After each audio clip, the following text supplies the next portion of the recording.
In the early 1980s, not everyone was in favor of creating a Charter of Rights. Some felt the charter would give too much power to the courts. Others believed it was just Trudeau's obsession, and that defining enforceable rights would be impossible. There were so many things that were happening. There was the whole field of multiculturalism, the huge influx of people who were from other countries and from people who had been refugees from other countries. There was a churning of a desire on the part of men and women to have their full rights. The Aboriginal people, they were concerned about theirs. And of course, the provinces were having their conflicts as well. So something was needed to bring about something that would pull it all together. Roy McMurtry is Chief Justice of Ontario.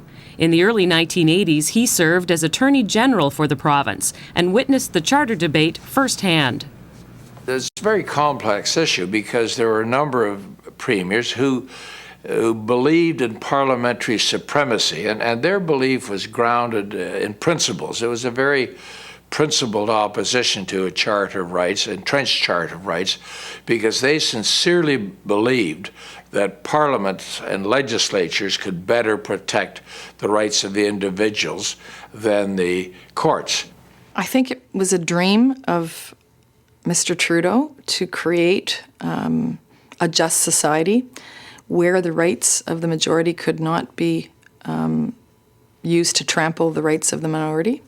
And I think the Charter served as the benchmark for enshrining in law the rights of the minority. And I think it was truly a reflection of his vision. It wasn't a question of right versus wrong.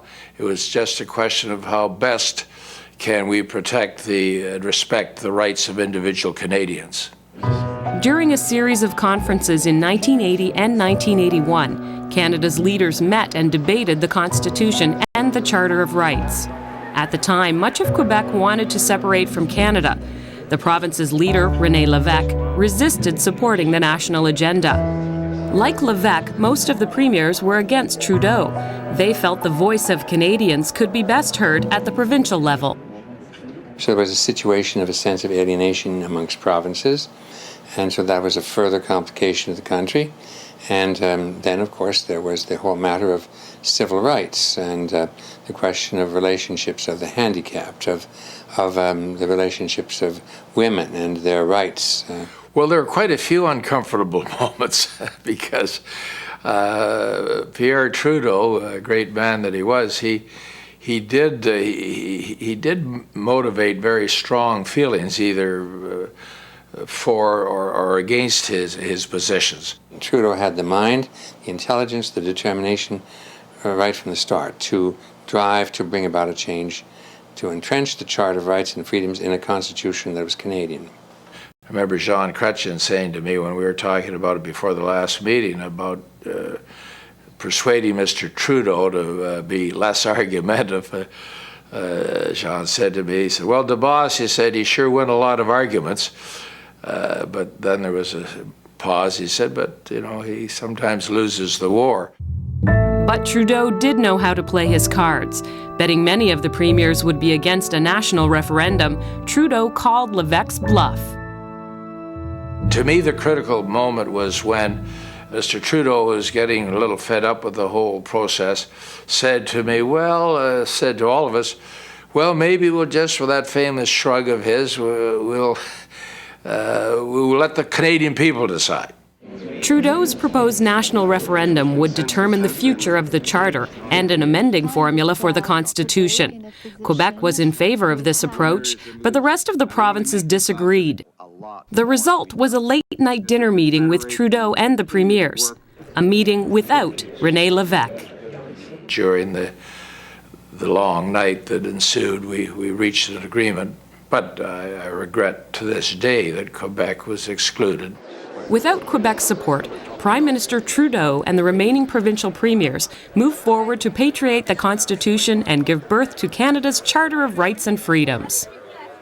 I am pleased to inform you that we have solved this problem and that we have reached agreement not only on the fact that we needed a Canadian Constitution, but also on an amending formula. This means that after 114 years, Canada will become, in a technical and legal sense, an independent country once and for all. And he said it was so amazing, so refreshing, he told the caucus, to have a group of people, leaders of the country's organizations, cultural organizations, coming to thank him for his leadership and his initiative in trying to repatriate the Constitution, entrench and enshrine a Charter of Rights and Freedoms.